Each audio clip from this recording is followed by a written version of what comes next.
In many parts of the world, pastures do not grow enough fodder to feed livestock. The pasture is of poor quality when it does not grow well. It is short and it lacks variety, so the animals are not productive. Pastures need to rest so they can recuperate, but they can't rest if livestock are grazing on them all the time.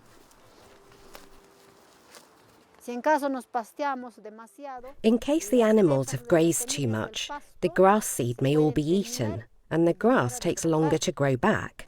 That is why we don't want to overgraze. When we have an excess of animals in just one place, the next season the pasture will not grow back the way it should. It's less. And the grass lasts for less time.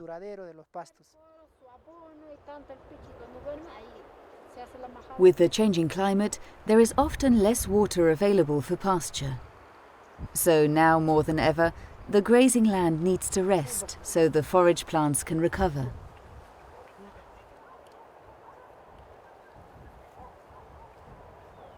In this video, we are going to learn from farmers in the high Andes of Peru how rotational grazing can improve our pastures.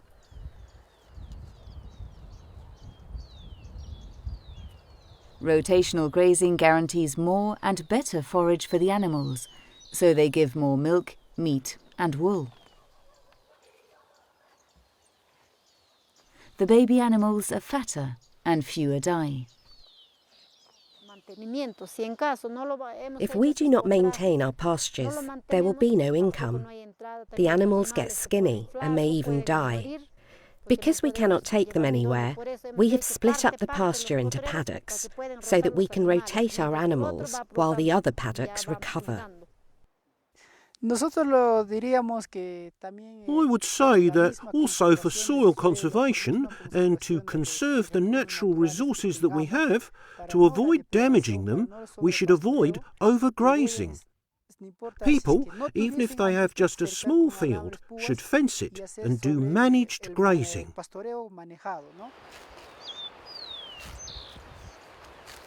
When the animals graze freely, they only eat their favourite plants, which are soon used up, without the strength to recuperate for another grazing season. To make better use of forage plants, the animals should eat all of them, their favourite ones and the others. If you only have a few animals, you can tether them so that they can only eat a small portion of the pasture at a time, without them trampling or defecating on the fresh pasture.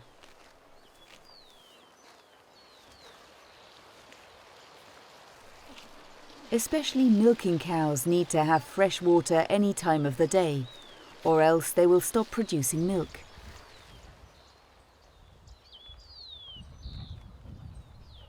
If you have access to grazing land in different places, you can move your livestock from one place to another.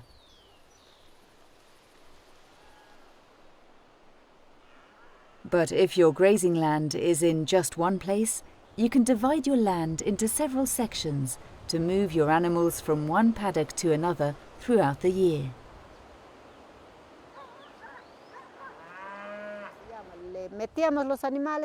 They used to release their animals and each animal grazed wherever it wanted.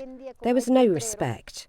But nowadays, since there are pastures and fences, it is divided into sections and the animals are enclosed, and the milk has increased. Use fences to divide the land into 3 or 4 equal sections. If you have a lot of land, you can make more sections. Each section should have water. If not, you have to take the animals to drink water every day.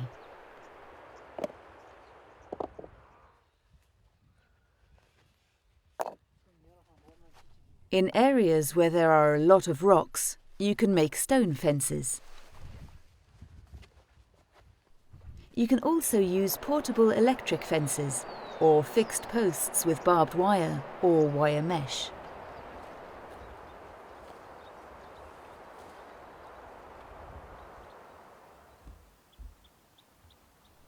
Besides fences, another way to protect fodder plants is by planting native trees and shrubs as windbreaks in the pasture. By protecting the pasture from the harsh, desiccating wind, the pasture grows much better.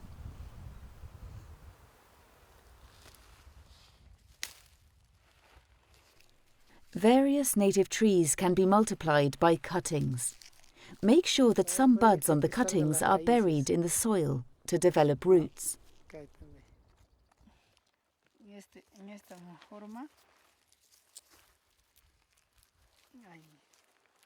Debe ajustarse la tierra, debe ajustarse con presión, con fuerza, para que no entre el aire, para que quede rígido. So, how do we make best use of the grazing area? Put all of the animals together in just one section so that they graze only one section at a time. If more than half of a plant is eaten, its roots stop growing for several weeks, and the plant will recover more slowly. When the pasture plants are halfway eaten, move the animals to another section, so the plants can recover. Let them recover for 2 to 4 months.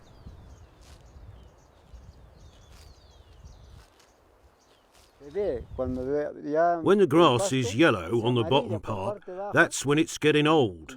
So you have to try to put the animals on it. If you leave it like that, it matures too much. The animal does not eat it all. It leaves some. When it's mature and dry, it's no longer nutritious for milk cows. Might be good for meat animals. For milk cows, it has to be partly ripe. It's best, more or less, when it's flowering.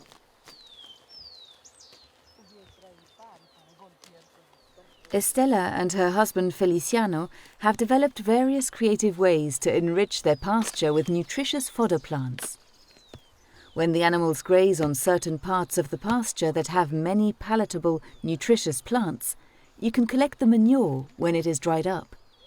Move the manure to a part in your pasture where there are few grasses.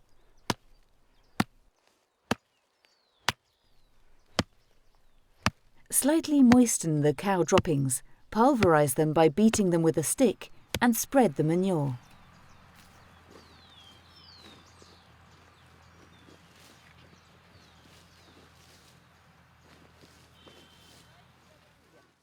Semilla de trébol. Hay ryegrass. There is seed of clover, ryegrass, and of various plants that the animals eat. When you step on a dropping, you can see the seed. So we take it to where there are no grasses and break it up with a stick. It has seeds from all types of plants, and when they germinate, more pasture grows.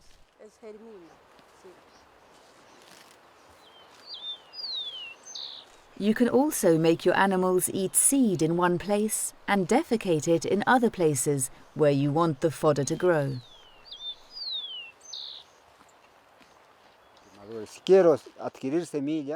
If I want to acquire seed, I let the pasture mature until it's dry.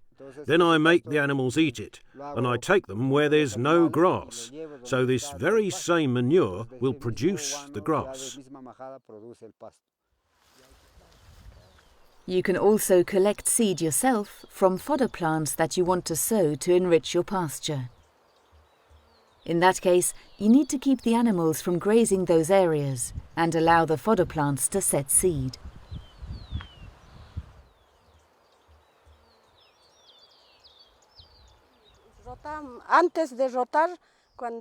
Before rotating our animals, we harvest the seeds that are there. We just cut the tip and dry them so we can plant them. The rest, the cows eat, or we cut it up and feed to the guinea pigs. It gives us enough for both animals.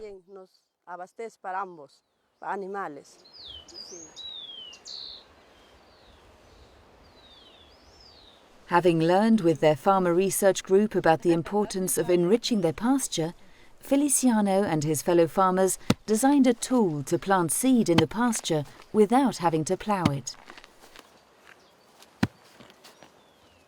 Pound the tool into the soil to neatly remove round plugs of soil.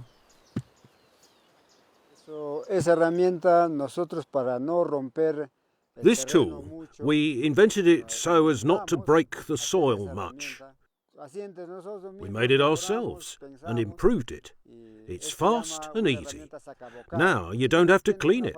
Just lift it up and it throws out the part you just cut.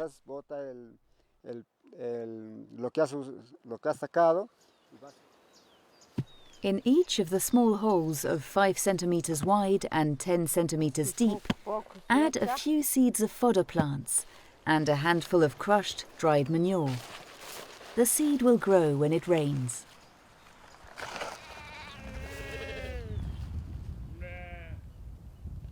Some farmers keep their animals overnight in a corral. The animals defecate and urinate in the corral, so the soil becomes very fertile. By rotating your corrals, you can produce an abundant fodder crop. Trinidad and her husband grow oats and barley as green fodder for their cows.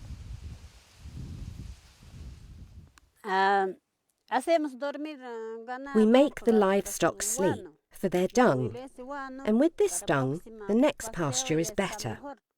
That way we maintain it. With this dung, nothing else.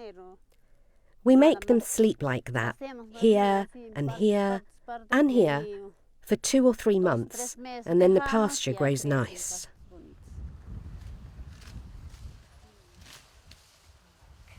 After you have cut all the green fodder, you can let the animals graze on the leftover, while you plant more fodder in a different corral. Before the rains come to an end, some farmers also establish fields with oats and barley, which they use as green fodder during the dry season. This allows the pasture to rest.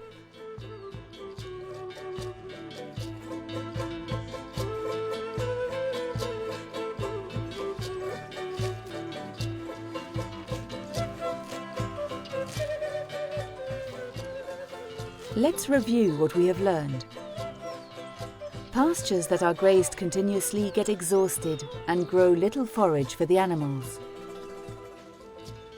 Divide your pasture in sections using a fence and let the animals graze one section at a time. When the pasture plants are halfway eaten, move the animals to another section so that the pasture recovers, produces and lasts for a long time.